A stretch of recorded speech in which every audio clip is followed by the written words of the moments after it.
The Square Ball Podcast. Hello and welcome to the show. It's brought to you in association with Levi Solicitors, who will not only offer you a 10% discount on your legal fees. Michael, what else will they do?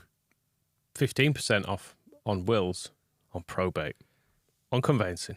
Which is Those your three. favourite? Can you separate the three? Are they just all equal to you? Conveyancing, my favourite. Yeah. Yeah. That's when you move in house, isn't it? Yeah. Probate, probably the least favourite because I'm not 100% sure what it is. I think it's when when I say execute, I don't mean execute as in, I mean execute the will of somebody, like their estate, don't they? That's an important job too. Yeah. 15% discount on those three services. You can find the discount code over on the Phil Hay Monday Club. Look for that in your video feed, your audio feed as well. Otherwise, it's 10% on everything else.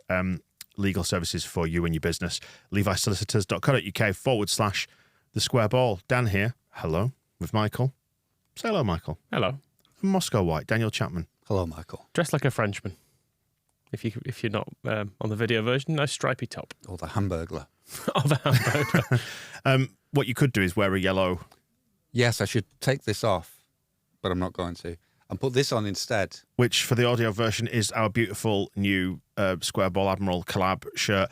Hang on a second, that's yellow. That can't be right. Those don't sell. So says Mr. Addy Dazzler. Well, tell it to the people of Sweden, because their home kits always do all right, don't they? Yeah. Moscow, you're talking through a shirt. It's not really good for the audio. That's why I moved it away, so I can. I think people would probably rather, if you're on YouTube, this is better. And There's a shirt over my face. What I will say is you can get those on the website now. Yellow does sell, as is proven by the sales figures flying out. You can get a discount for a limited time as well on that, if you remember. So have a look on that. TSB Plus member. Yeah. Right, on with the show. Moscow, you can lower the shirt now from in front of your face, unless you want to keep it there. People may let the people decide. Like some sort of privacy shroud over your face. This is the news. A dance of the Admiral Veils. This is the news section of the show. We've got a West Ham preview on the way, heroes and villains as well. News is that our 21s got promoted at Ellen Road against Nottingham Forest, and a jolly nice time was had by all. A trophy, no less, was won. Yeah. Big stage for it. I mentioned on propaganda, didn't I, that the podium was quite it was Champions League worthy. Was the size scale of the podium? You want to fit all the children and the coaches on there and stuff. So Can these players perform on the big stage? Yes, They did, didn't they? proof if ever it were needed. Yeah, they absolutely cruised this game. They could have won it by 5 or 6. Yeah, you went to it, didn't you? I was at home and I was not allowed to watch it, obviously, because of the blackout. I've seen the highlights since, and yeah, we should have put about 7 past them. We've got some good players in that under-21 side, so if the worst does happen this season, which it won't, and we find ourselves in the Championship, we've got a lot of good young players to go out there. So, Who were your favourites? You were there. Matteo Joseph, he's got swagger as Matteo Joseph. Archie Gray looks like he's just having the time of his life every time he plays. He was good. Young lad called Ruter, I think it's pronounced, Jorginho, who was probably on about 50% output and just looked miles too good for it. Really? Do you not think he might need a loan move next year to League One or something? Maybe just sort of find his form. Yeah, find his way in. But it's weird. He did some really Jorginho Rutery stuff in that game, in that he occasionally tripped over the ball, got caught in possession. But it was because he was trying to do really fancy things, like turn out of sort of 3 players in a little clutch. But yeah, he was good. I liked Diego Montero as well. Centre half, looked very classy. Mullen as well, spanked that volley in, which was a second goal, was it? Yeah. And he looked very, very good at the back. Yeah, I really enjoyed Mullen's celebrations. That it was just in front of the cheese wedge laughing. Yeah, which was nice. I think I suspect he doesn't score many of those because his teammates were all running over to him and like, "Fucking hell!" It really was a worldie as well. It's great. It was brilliant as well because the free kick wasn't meant to go to him, I don't think, but he spotted it was not going to the back post as it should have been, and he just peeled off and hit it first time. But yeah, brilliant strike. It was one of those beautiful ones. Don't you like when you get right behind a strike, you're in line with it? And I was like that with my spot in the East Stand. He just he unleashed it from an angle that I was looking at, which was nice. Good atmosphere? There was a little bit of singing, actually, yeah.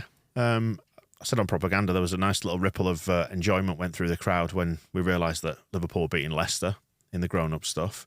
But no, there was a few songs. What was it, like 12,500, I think the ticket sales were. And East Lower looked pretty full.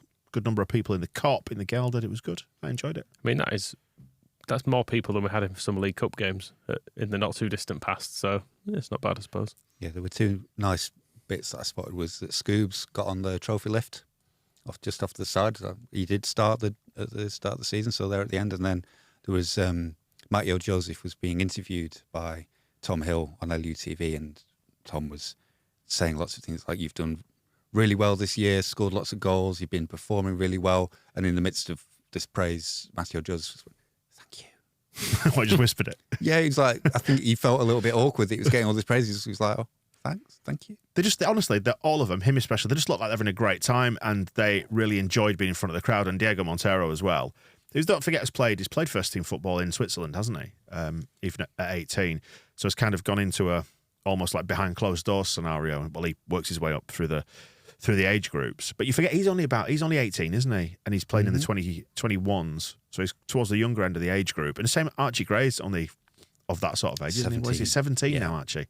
And they're just like they're having a great time, just like having a really, really good time playing football. And it was lovely to be inside Ellen Road without that gnawing feeling, that pit of despair in your stomach, thinking, "Please, please work." Surrounded by beavers. Sorry. The gnawing feeling of being surrounded by beavers. That's when it's normally. Have you found yourself in that? Well, I've not been to Canada. Right. So, no. Right. Mark Jackson, I noticed liking some of the tweets as well from people too. The now jobless Mark Jackson. But it was, I saw him liking the Ben Parker tweet, and I think Charlie Allen or someone as well had put something. So they're all involved. All the many people who've attempted to coach this lot over the last couple of years. I think that's another thing. They've had a really mixed up season too with all the changes, because it all has a knock on effect, doesn't it? Of every time a manager's changed. What's Chris Armas doing here? Is he coaching us? Is he not even allowed to coach the under 21s? Is he with the under 18s? Is he just on holiday? Yeah, because it was going to be Mark Jackson, but then because Chris Armas didn't come, he went with the first team. So then Scoobs became the head coach of the under 21s. Maybe that was going to happen anyway, but then after he went to the first team, it became Paco Gallardo with Pudge, and it's just like what a mixture of things to deal with, lots of different voices, lots of different people. And then players have to go up to the first team. Jorginho Rutter arrives, Montero arrives, a lot happens. So it's not always easy, but all good for them to learn from. And in the end, they've got a lot of criticism for, or there was a lot of kind of moaning of typical Leedsness when they lost the title on the final day to one goal, essentially. But in the end, they get to win two more matches, both played at Elland Road, both in front of crowds, and they probably had a nicer time winning that little plate than if they'd have just won the title at... a sad Friday in Walsall. Yeah, exactly, which Rob has written on the blog, actually, so this is better than being champions, because you have a proper little celebration at home. Yeah, they put out the big Champions League level stage. They played that infernal bloody Premier League anthem. Yeah, they would have done that if they had won at Walsall.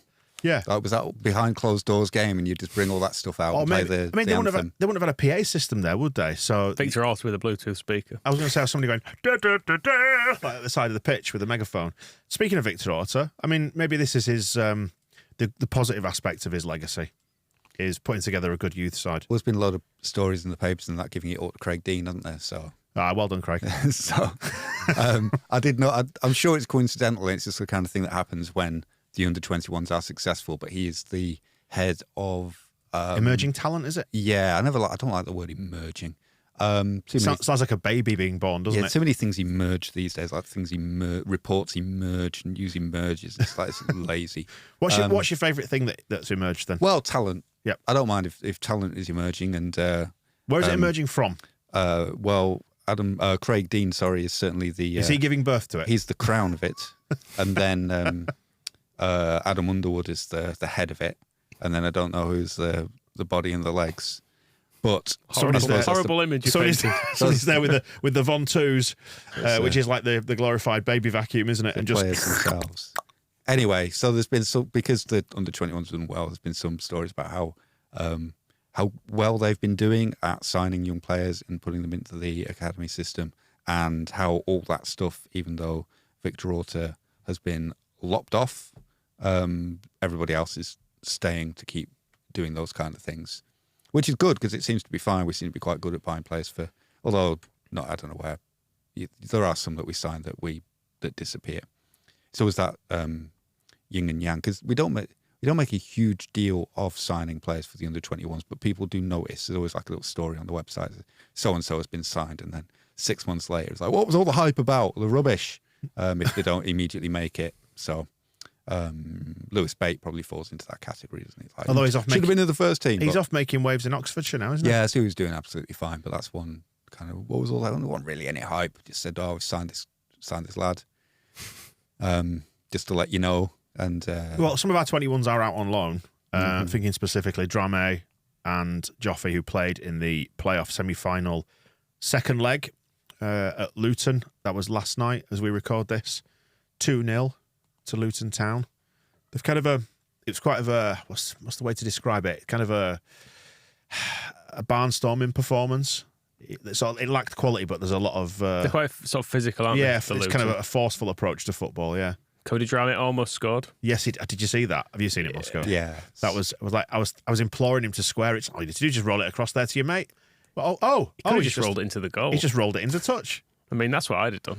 Yeah, I did like his face afterwards. Yeah, I think that's inexperience showing, isn't it? I think you realise at some point that the assist is probably as glorious as the goal on that one.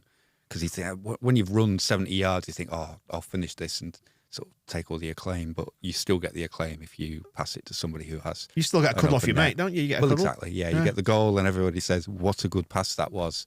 But instead, everybody was like, what the hell are you doing?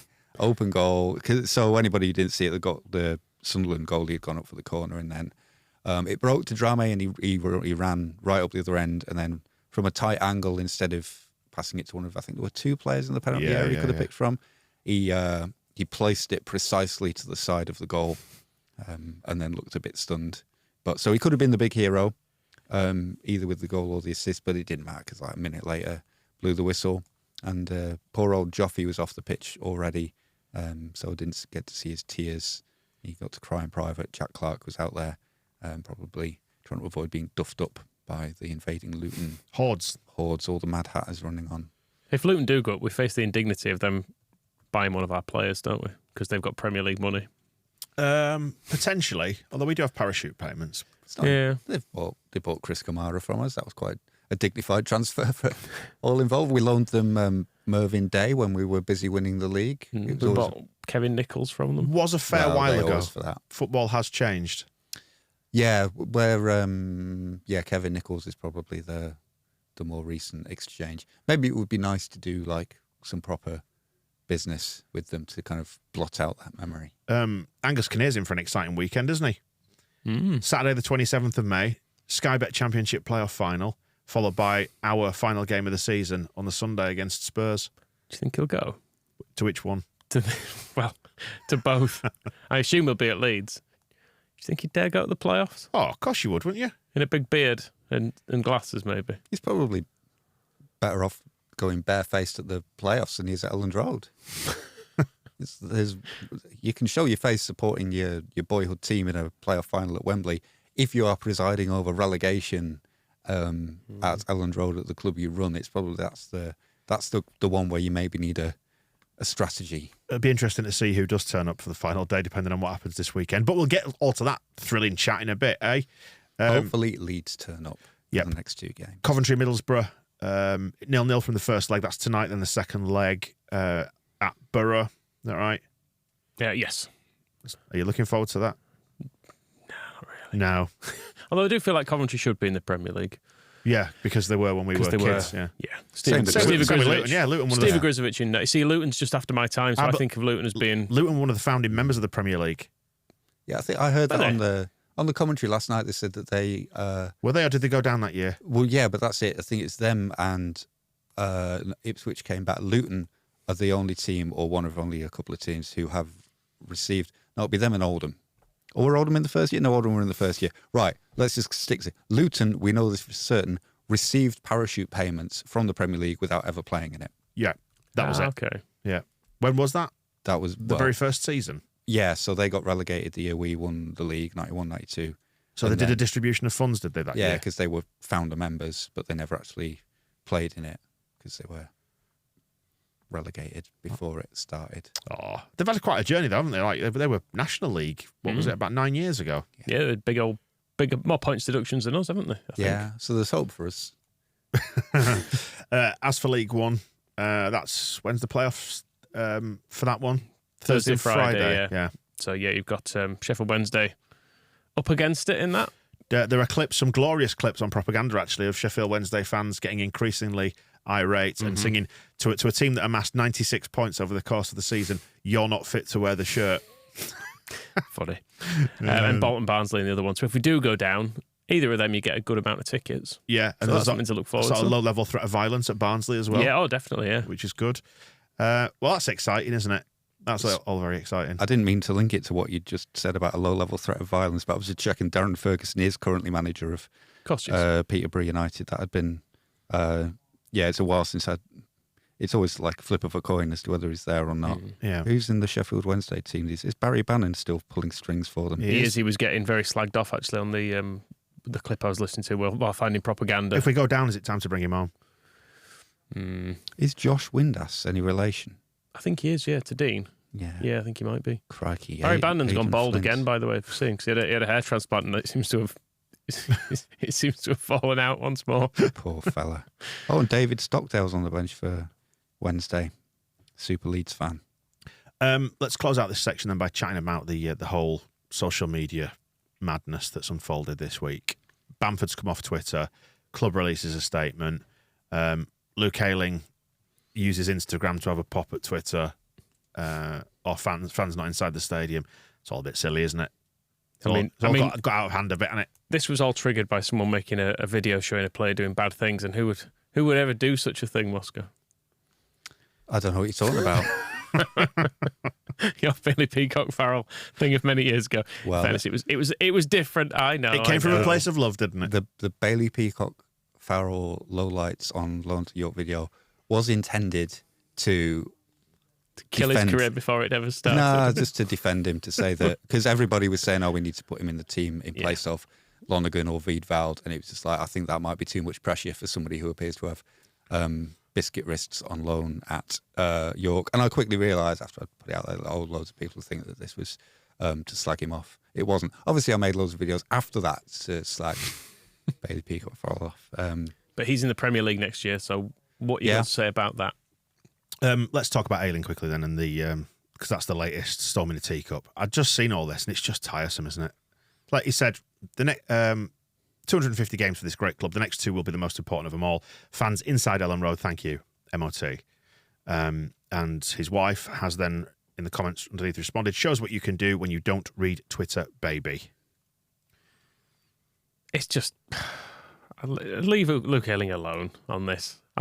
Is what I feel like. I feel like if it just turned up and was kind of giving a bit of this, I would think, oh, fuck off, eh? But I feel like Ayling's probably earned the right to do this. And he's not. And what he's doing is he's supporting his mate. He's not having to go at fans, is he? I was going to say that's the thing. If you're a fan of this, you're a fan and you're taking offence at this, it just strikes me as disingenuous. He's not having a pop at fans, is he? As a whole, it's just because he hasn't specified what exactly he means. But what he does mean, which is quite clear, it's inferred from it, is like, it's great in the ground. There are some dickheads on Twitter who won't leave us alone. That's the end of it. Nobody needs to get upset by it because he's correct.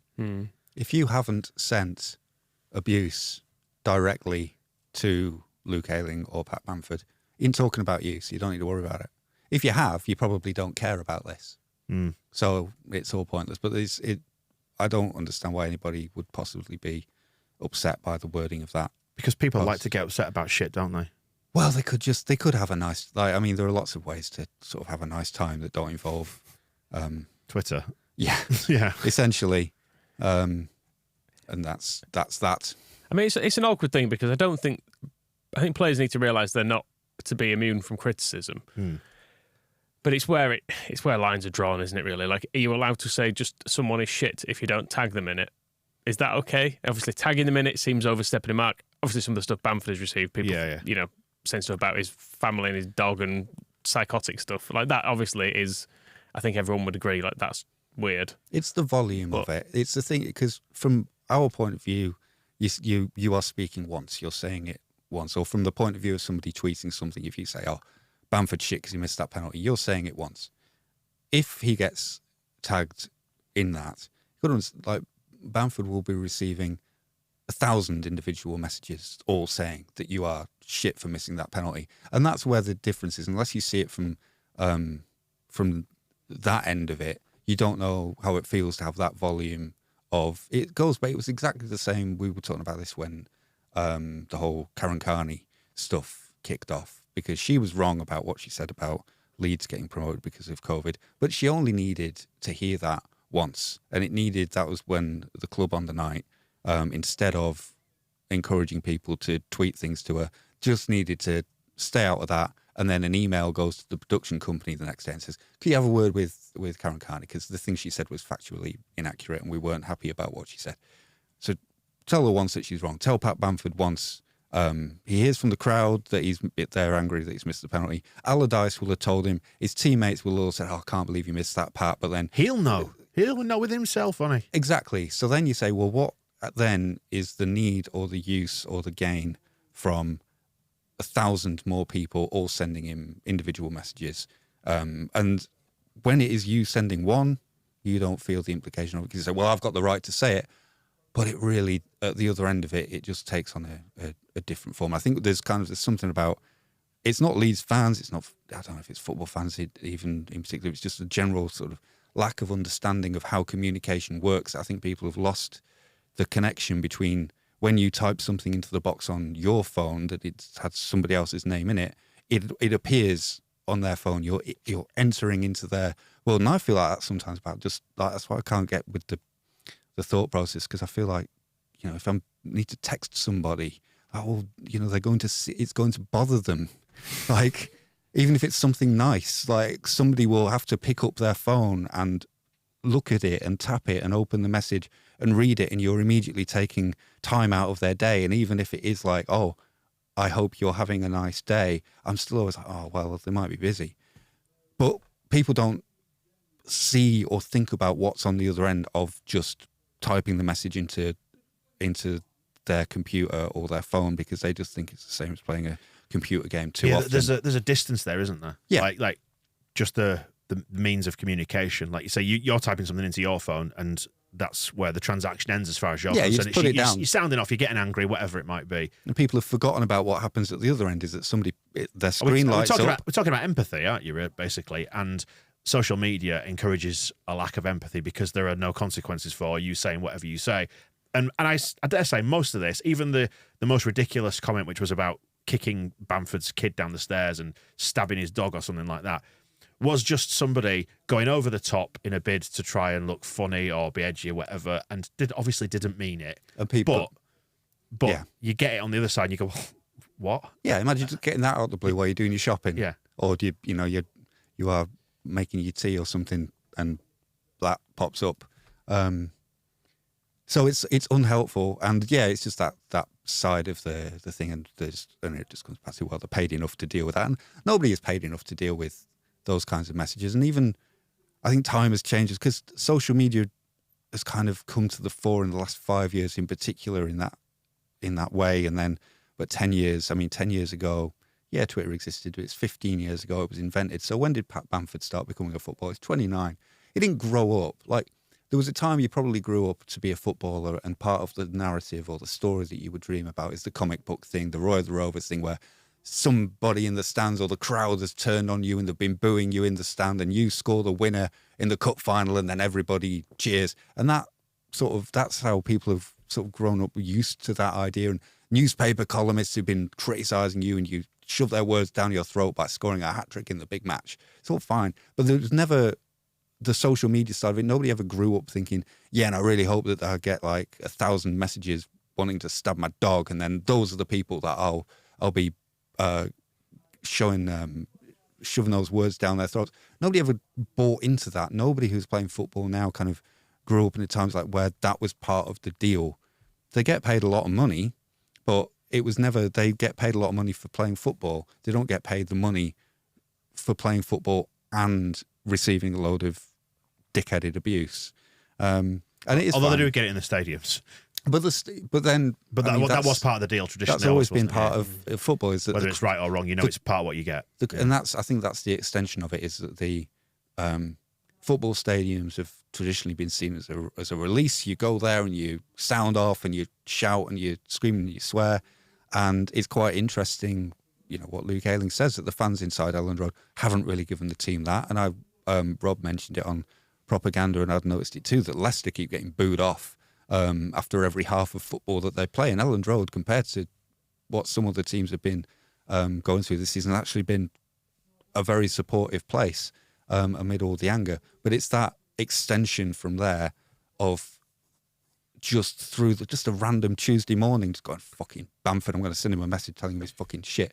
And that's it's beyond the rules of engagement that anybody really expected or signed up for. And yeah, the amount of money that Pat Bamford or any footballer gets paid is to play football and try and do it as well as they possibly can, not to be a recipient of personal direct abuse. I think particularly because he's just missed a penalty, and missed a chance against Leicester, which obviously everyone's annoyed about.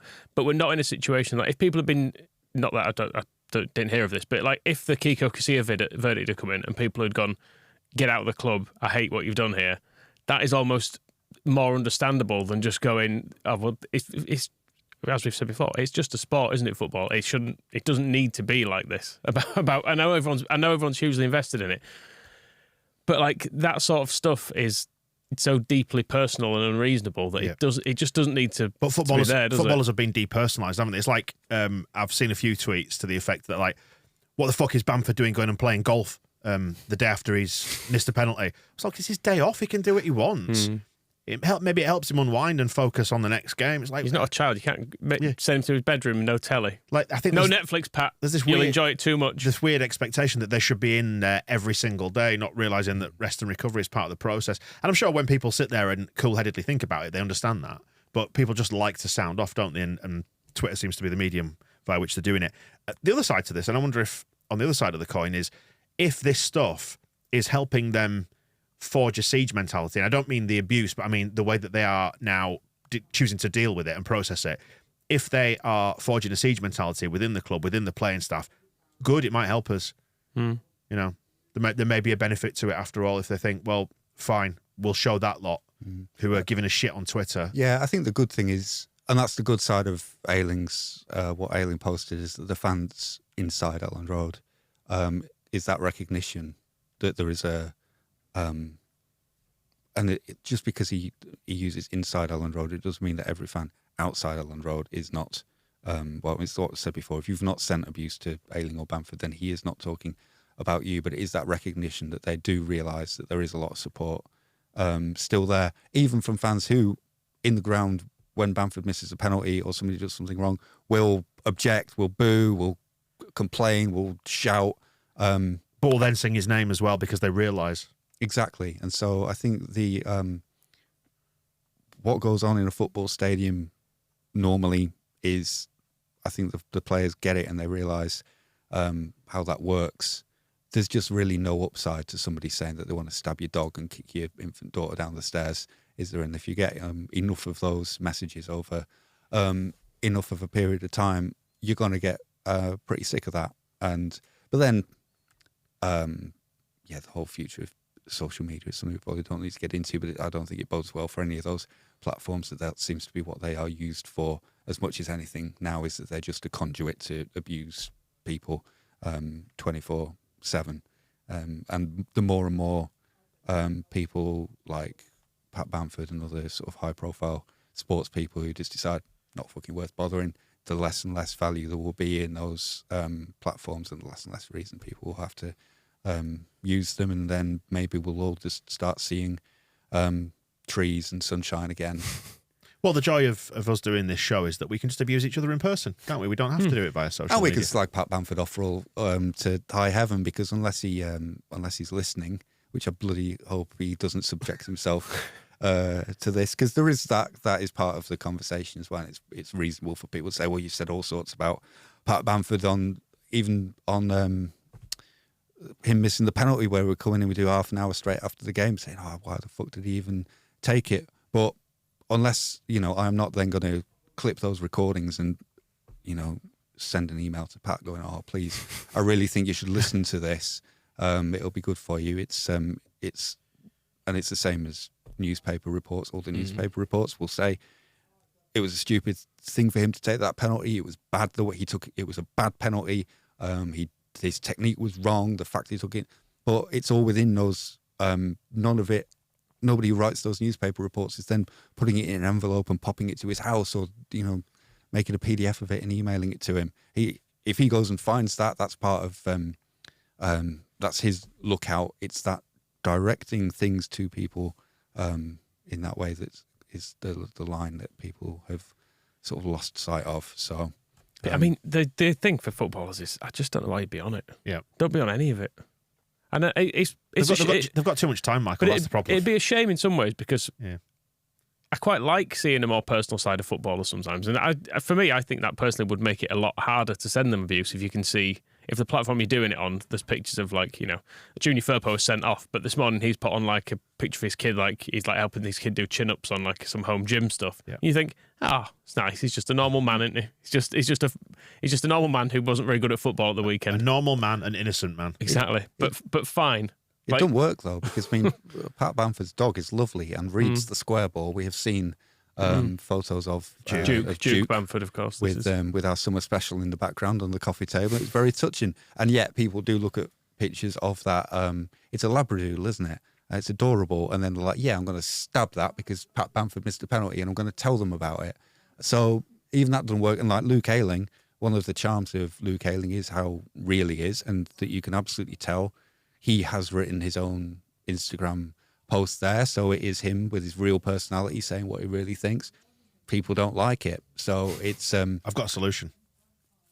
When Clicky finishes with the game, hangs up his boots, head of social media, let him manage all the accounts. Yeah. Just go around routinely reply to every single message, telling people to fuck off. I mean, thing is, somehow Click got away with that. I'm not sure in the midst of a relegation battle, I'm not sure people having a go at Bamford. If he I'd quite applaud it if he did. Just went down every single one of them. Fuck off, copy and paste it. Might work. There you go. Part 1 done and dusted of the show. We have the West Ham preview in part 2. Look out for that in your video feed. And we got Heroes and Villains on the way for you too. The Square Ball Podcast.